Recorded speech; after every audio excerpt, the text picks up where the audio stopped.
next on All Access. I want to recognize the fact that you are up for the Walter Payton Man of the Year award. The biggest takeaways I'll take from my time in the NFL is what the guys that I played with say about me, how I made them feel. We have positions already set up, so hopefully the star player can just walk over to that position. It's not always that easy to do, but you just have to find a way around these situations that we find ourselves in. You can see Darnold here against a blitz by Miami, and really makes a great throw here. Do you guys understand why Bill Belichick has been so steadfast in sticking with Cam Newton? Cam has not really been a part of the solution, but he's not the only problem. When Jarrett Stidham came into the game, did you feel like he took the bull by the horns and it was evident that he was the guy? Like, I didn't see that.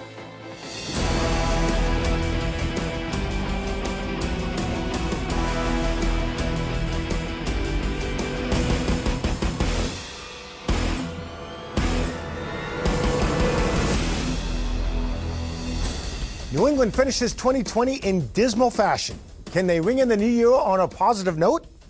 Hello and welcome to Patriots All Access presented by GEICO. I'm Steve Burton. Happy New Year to you all. The Patriots will close out the regular season Sunday when they host the New York Jets, winners of 2 straight, mind you. Before we recap the sights and sounds from the Bills game, a couple of realities to help add perspective. The Bills' win on Monday night made it a clean sweep for Buffalo, beating the Patriots twice this year. That hadn't happened since the 1999 season. And with the loss, it guarantees the Patriots' first losing season since 2000. What a remarkable run.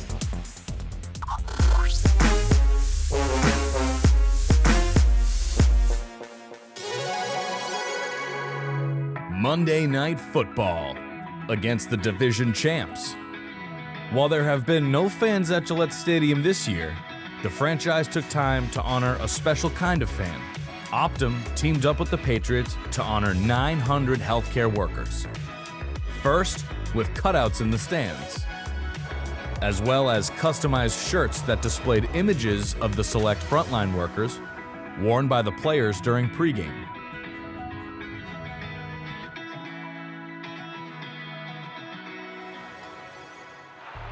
For the better part of 2 decades, the Patriots had bullied the Bills, the beasts of the East, for 20 years.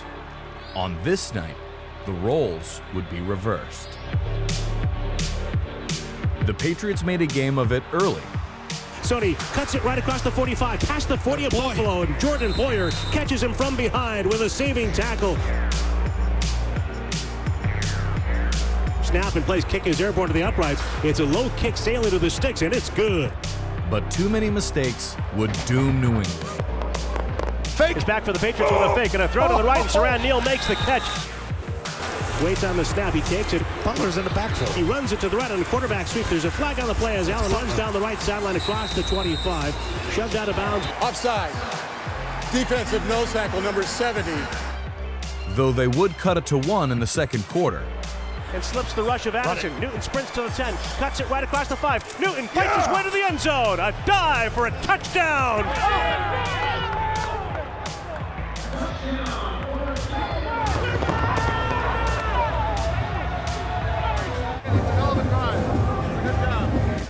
Stephon Diggs would be too much for the Patriots. 3 second-half TDs propelled Buffalo to victory.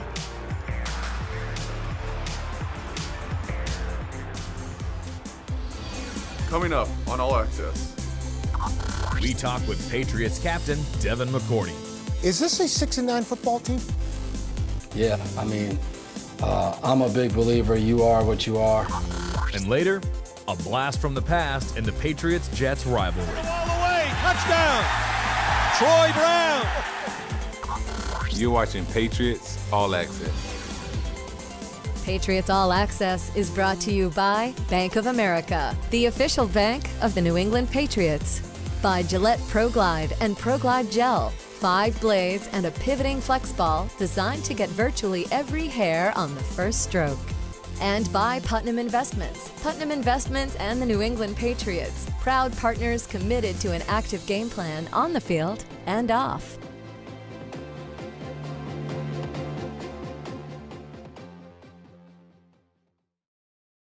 Hey Patriots fans, I'm Gunnar Olszewski, and I'd like to wish y'all a very happy new year.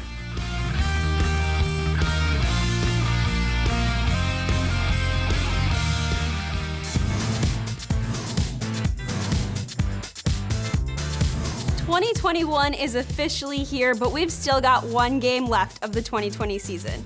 I'm Lauren Spencer with your Week 17 Patriots Social Media Minute. The holiday season looked a little different this year, but that didn't stop fans from giving the gift of Pats. During Monday night's broadcast, ESPN shared a graphic of Cam Newton's morning routine, and fans on social had a lot to say. Personally, I'd be pretty tired if I waited 3.5 hours to have my morning coffee, but it's clear that Cam's dedication to the game is unmatched. And contrary to local billboards, Patriots fans are still the best in football. Despite not being able to attend games at Gillette Stadium this season, fans near and far checked in virtually to cheer on their team during last week's game.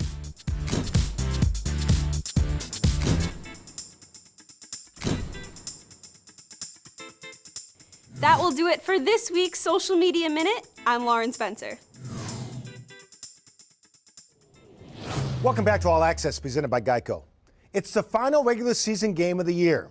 Dan Roach tells us if the spotlight will shine on this team Sunday to see how they finish out the year.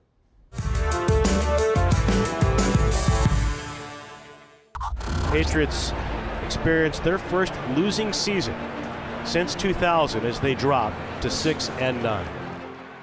It was a rough ending to the year 2020 for Cam Newton and the Patriots Monday night as they suffered their third straight loss. It's extremely frustrating knowing what you're capable of, having belief in yourself, but it's just not, showing when it counts the most. And now it's on to 2021 as the Patriots close out their season Sunday at 1 against the 2-13 Jets. We approach this game just like any other game. It's still a regular season game, and we're still going to put our best foot forward, and our goal is to win just like every week. The Patriots haven't finished below 500 since Bill Belichick's first season here in New England. Uncharted territory. It's been difficult. It's been challenging. I've been spoiled being a part of this organization. You have expectations, and those expectations center around winning, and we just haven't done that this year. There's a common cliche used at the end of the season for teams out of postseason contention. These games are like a job audition for next season. Personally, I've been taking every day that I've stepped into this building as a day to audition, a day to, go out there and show what I can. And the game is really just a celebration of how hard we work. And finally, to the fans, a message from the players.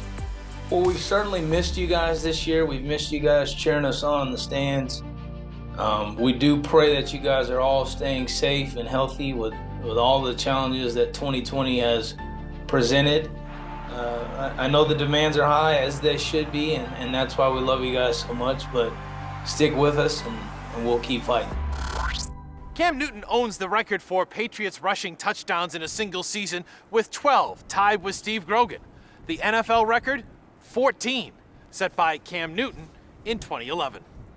For Patriots All Access, I'm Dan Roach.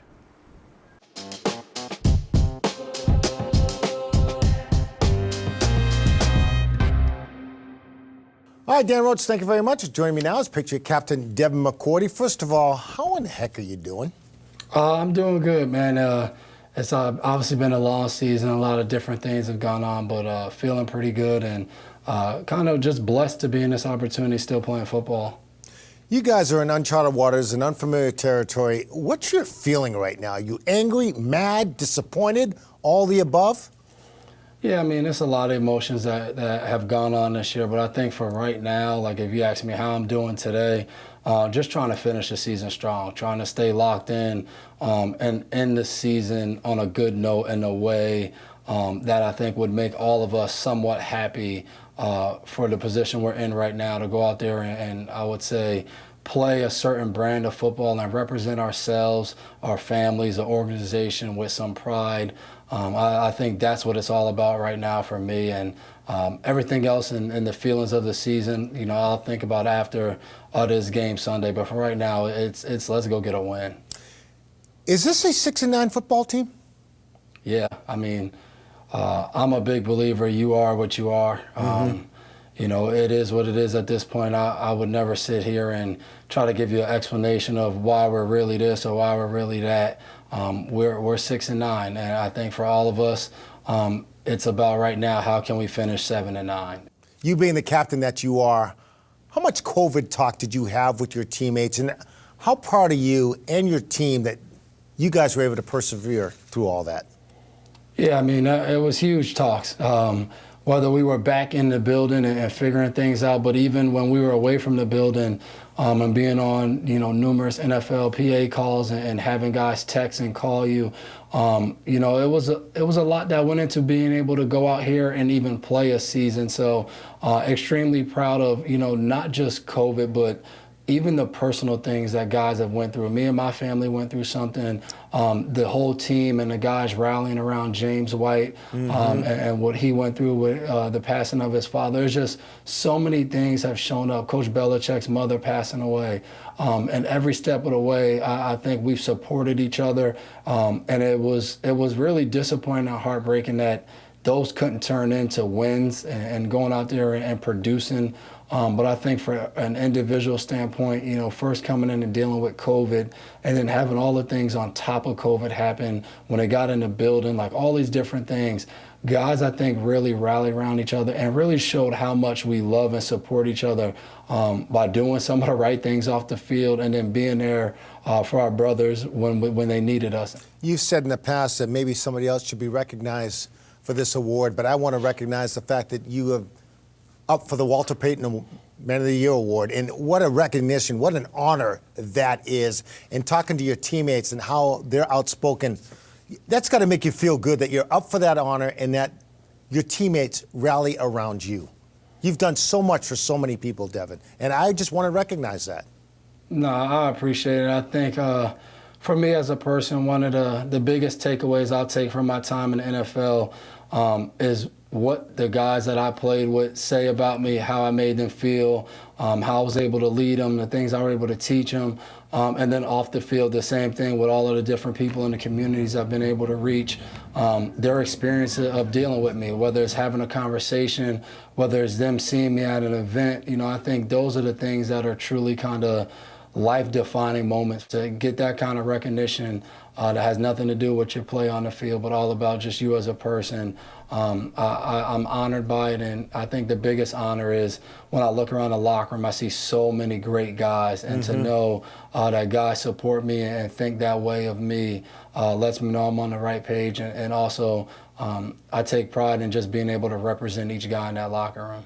Pretty special, pretty special. Hey, good luck on Sunday against the Jets. Appreciate it, Steve. Always good talking to you. You too, my friend, and happy holidays to you. Happy New Year. Same to you and the family. You too, man. Devin McCourty, I guess. We'll be back with more Patriots All Access right after this. Hi, Patriots fans. I'm Jakob Johnson, and I would like to wish you a very happy New Year.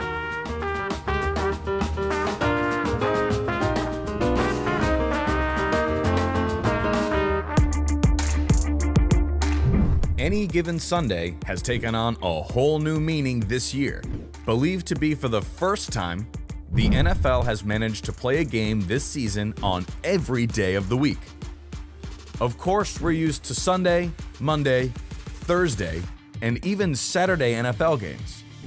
This year, in Week 5, Bills-Titans were played on a Tuesday. Later in the season, the Ravens and Steelers met on a Wednesday afternoon. Last week, the Vikings and Saints played on Friday, Christmas Day, making it a game for every day of the week for this NFL season.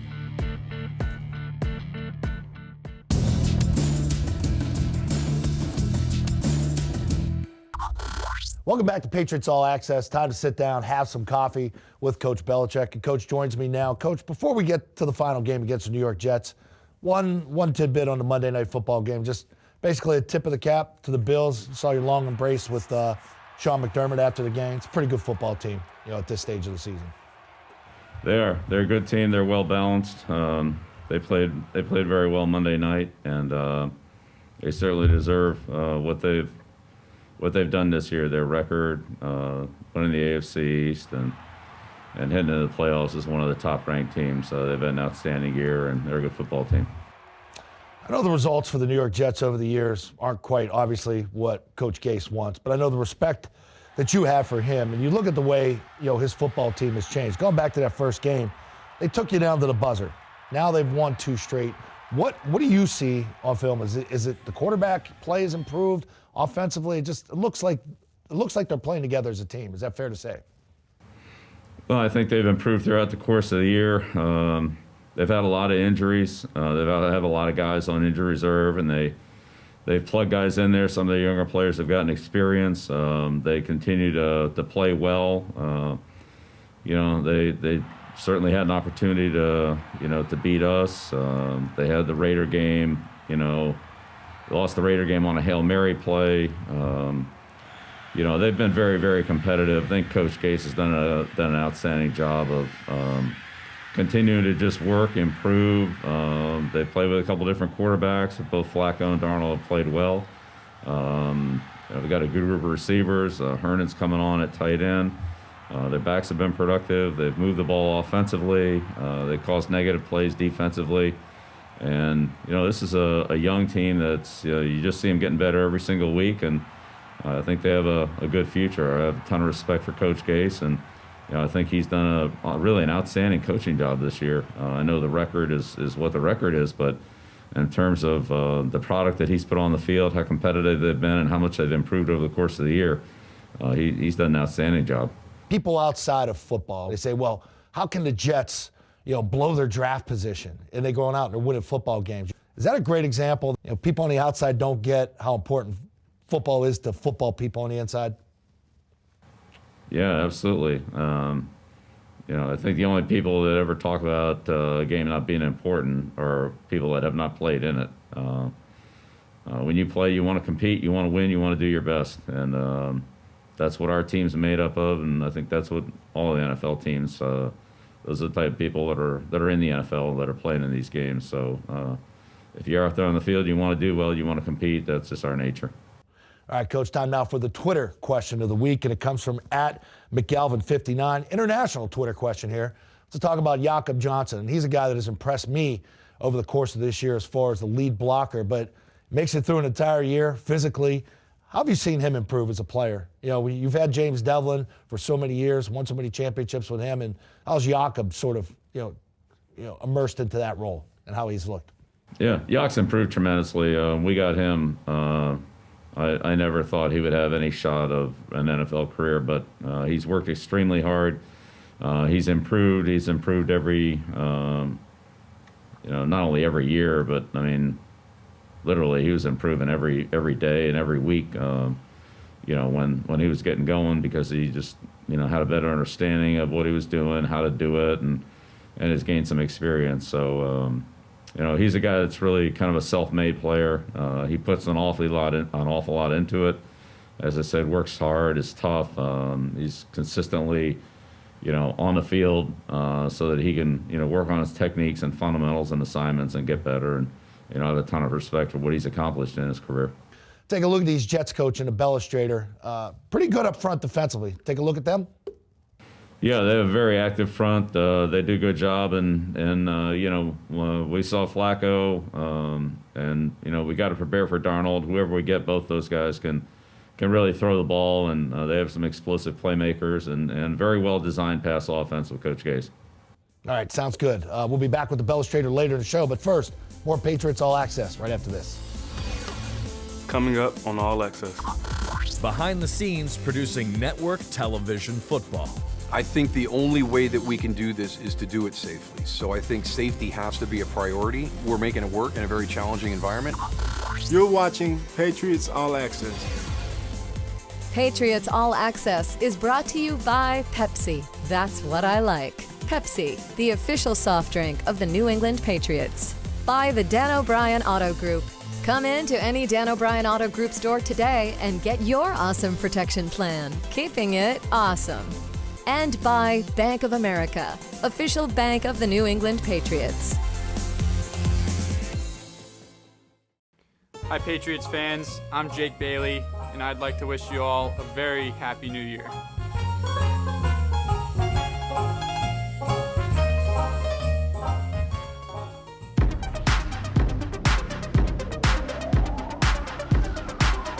The pandemic has affected every walk of life this year, and sports is no exception. A few weeks back, we went behind the scenes with the Fox broadcast crew. In our latest installment, presented by Bose, we looked into the network television production challenges during COVID-19.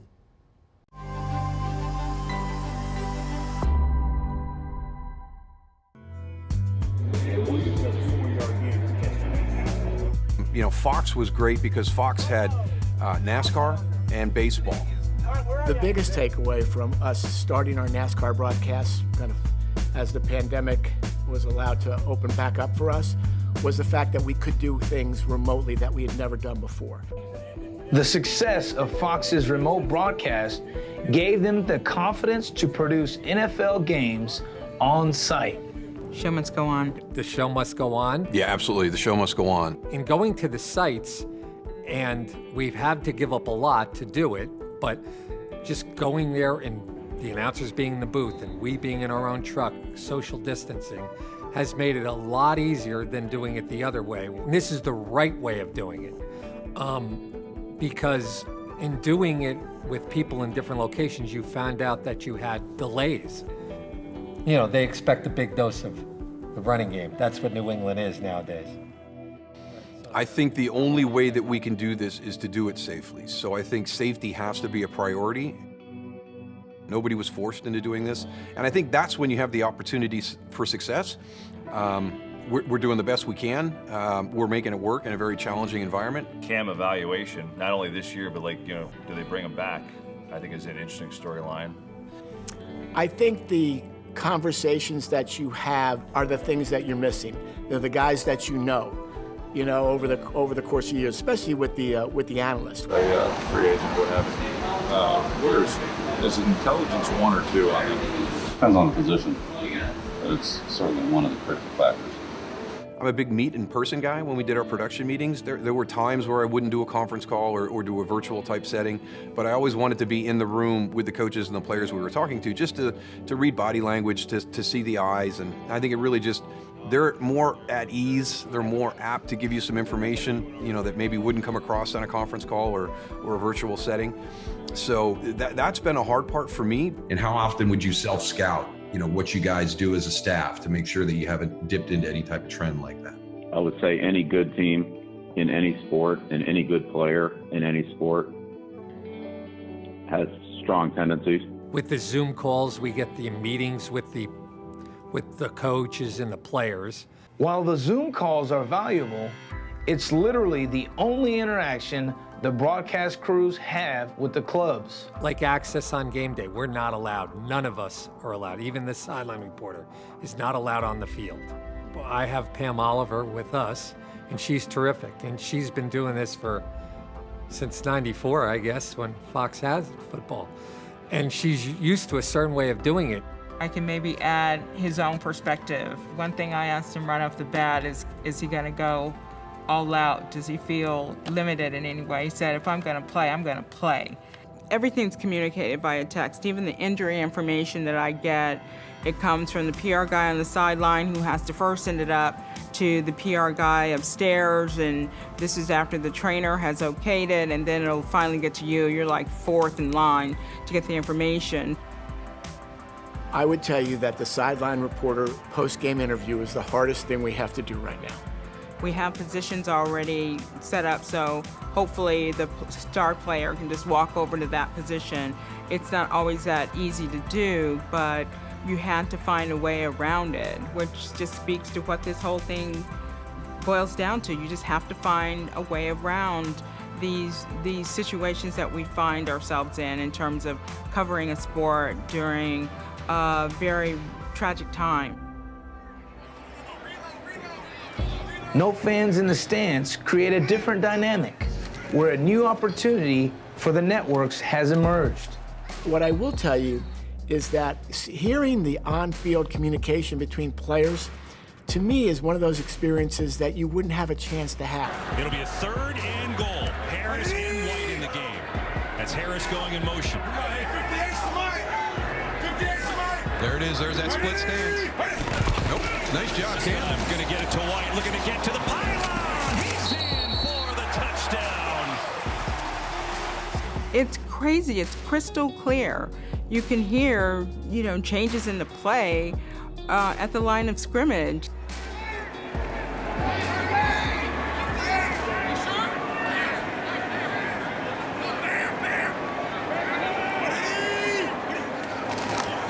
He has a quarterback run again, diving forward up the middle. He's got first down. That's what he has. Despite the pandemic, one thing remains unchanged.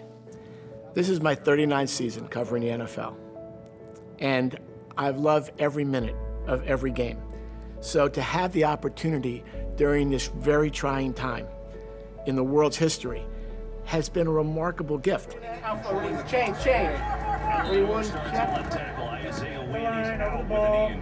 Trust me, I know we're not saving lives, but I hope that the people that are saving lives, maybe if they get a minute, can be like relax on the couch and feel a little bit of stress relief by watching us. And if that helps, then, yeah, I do take pride in it. He's a world of trouble and he can't get back to the line of scrimmage. Again, you talked about that eye discipline. We don't want to let the guy next to me down, or we don't want to let America down. We just want the show to go on. 2, 1, roll it.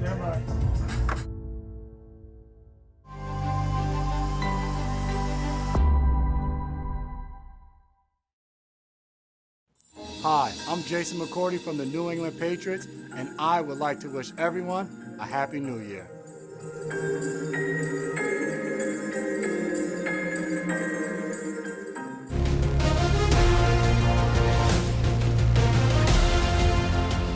It was a December doozy of a Patriots-Jets game from 25 years ago. New England's defense forced 4 turnovers.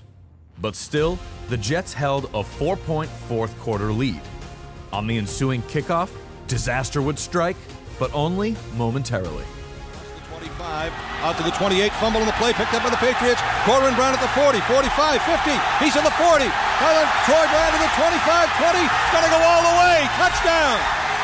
Troy Brown! Throw in a Curtis Martin TD, his 14th of the year, and the Patriots made it a December to remember with a 31-28 win.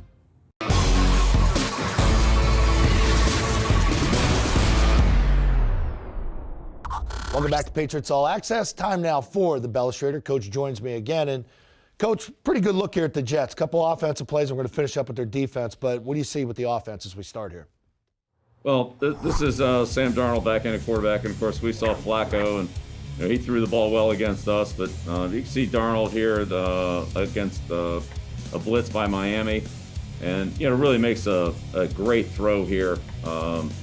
And he can make all the throws, the deep throws, the intermediate throws, and uses backs and on checkdowns and outlet plays and things like that. Plus, we saw him in the Denver game run 50 yards through half the team for a touchdown. So Darnold's got a big arm, and he's a big guy that can stand in the pocket there and do a good job delivering the ball. Really nice throw. Yeah, this play up at the top of the screen here, Coach Gase is an excellent game planner. He designs plays that are difficult for the defense and does a good job in the play calling area as well in terms of calling them at the right time, and has a very good feel for the rhythm of the game offensively and so forth. And here they are last week against the Browns with a little traffic play here, and they do a nice job of having the point guy come in here, create some traffic, and then Crowder getting down the sideline. But those are the kind of things that defensively we're going to have to handle, or some plays that are good against certain coverages, against certain schemes, and again, with a quarterback and receivers that can execute these plays, these throws, they make it challenging. They do a good job. They sure do. And then moving on defensively here, and when you really don't bring secondary pressure, you're able to get pressure like this could create problems for you. And this is one of the things that the Jets do a lot of, is they don't just bring 5 guys. They'll do it with a combination of movement and wrapping guys around, sometimes overloading one side where it's, sort of 4 on one side and 1 on the other, but that causes some protection problems. But they're fast, they're athletic. This is Hewitt scraping around here, and the Dolphins can't get them. But they're good across the board. Their ends are good, and they do a good job inside, and they bring 5-man pressure from both the inside and the outside. So we're really going to have to do a good job on our assignments and handle the speed rush and handle the movement. You see really good overload to the backside here. Yeah, here's another good look at it. So this is again the type of thing that the Jets did earlier in the year and are doing it now. Here's Basham, who's one of their best rushers. He drops out into coverage, and that ties up the tackle, and so then they have a chance to, bring extra people over here on the opposite side. And actually, the Browns do a pretty good job of picking that up. But really, this is a nice rush here by Nathan Shepard, number 97, who's playing the 3 technique to the rush side. He starts that side, gets the tackle singled, makes a nice move in there to come inside and get the sack. So good job by Shepard. But again, this is the kind of thing here with Basham, guy that you got to really be careful of and do a good job on the rush. And then when you have the protection overloaded this way, then they'll try to come back with rush to the other side or blitz to the other side. So it's really they do a good job of keeping you off balance here. Yeah, good job collapsing that pocket. Communication's key up front. Last one here.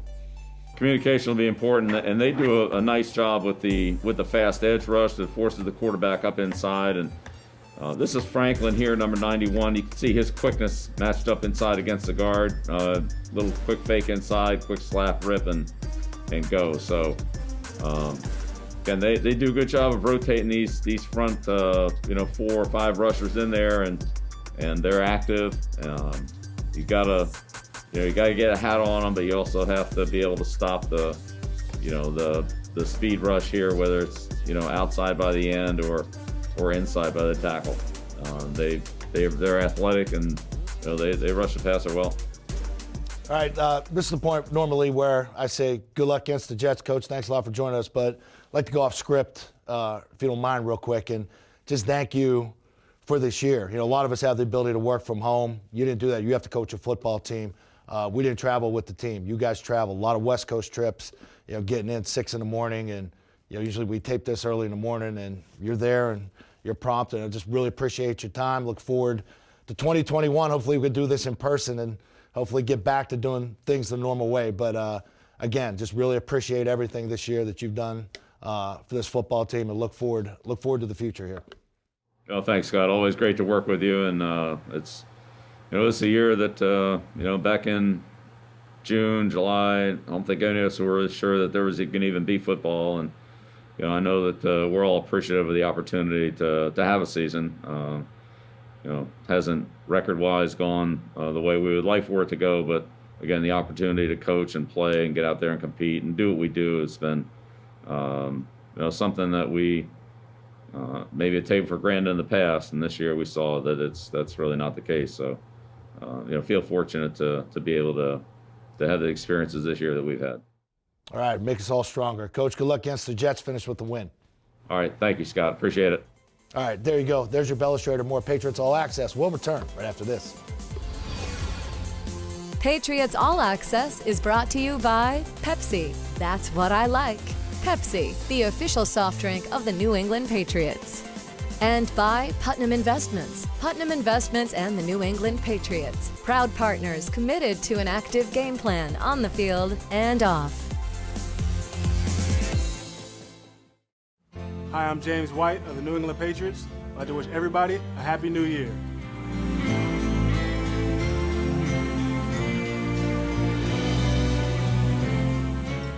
Welcome back to Patriots All Access in our Bob's Discount Furniture Studios with Mike Reese, and we're upgrading this week. Megan O'Brien filling in for Paul Perillo. We got to be nice to him. I don't know about an upgrade, I don't know if we need to be nice to Paul. Yeah, absolutely. It's that time of year. Guys, how you doing, first of all? Yeah. Good. It's good to see you. Happy New Year. Right out of the gate, were you surprised how non-competitive that game was against the Buffalo Bills? I think considering how the game started, I was. You know, the Patriots were able to hold the Bills to 3, and they were able to score, and things looked promising with that trick play. But as soon as Damiere Byrd wasn't able to catch that ball, things changed. And from then on, it wasn't a competitive game. But I thought the way the Patriots started was pretty promising.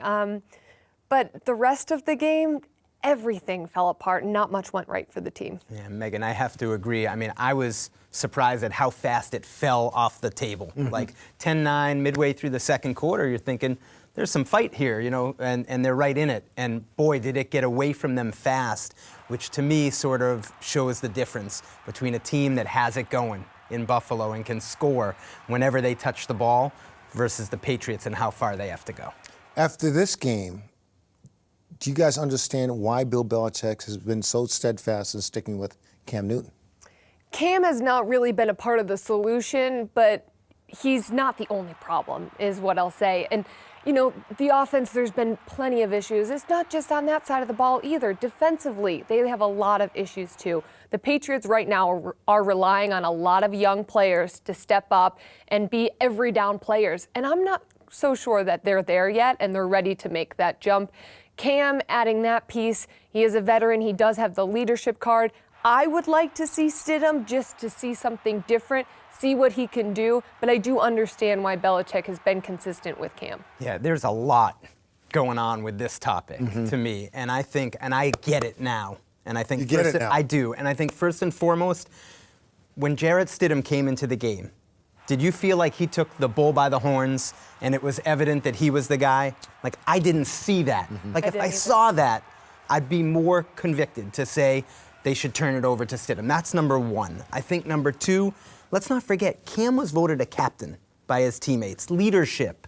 And I think that matters when the season goes south and you still have the guy who is going to bed at 11:30, waking up at 4:20, in the facility by 5. That's number two. And number three, the weapons. There's nothing around him. It doesn't matter who the quarterback is. I would say you could put Tom Brady at quarterback right now, and the results would not improve that much. And Mike, just to add on to that, I also don't think it's really fair to judge Stidham based on what he was thrown into. If you want to see what Stidham's capable of, give him the starting reps for the week. Identify him as the starter early in the week, and then see what he can do. Because it's really tough to evaluate what we just saw on Monday night. That's a good point. We don't often hear that from that chair. You know, those great points, you know? So, did you hear that, Paul? Hey, prediction time. Paul loves this time of year. I don't like this for the Patriots either. I think they fall to the Jets, which maybe many fans will be excited about because it could better their draft choice if we're looking ahead to 21. They fall to the Jets. Final score is going to be 24-13. So you're saying the Patriots are going to finish 6-10? I'm saying that, Steve. I know you're not saying that. I'm right there with Megan. 20-17, the Jets will take it. I think the Patriots will compete, and Cam will play hard right to the end. But, Steve, in the end, it comes down to the players, and I think the Jets have more healthy players and the ability to move the ball and score points a little bit better than the Patriots. Both you guys agree. Interesting. All right, thank you very much. We have one more show left next week as we look ahead to the 2021 season. But as we close out this show, we want to take a behind-the-scenes look at all the people who put this show together. Thank you, and thank you all for watching.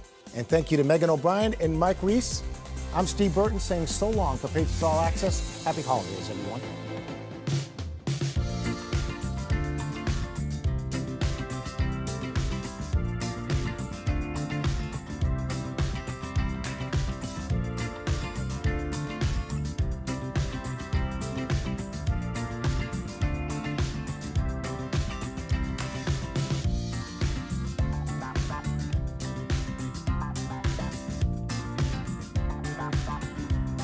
Thank you for all your support.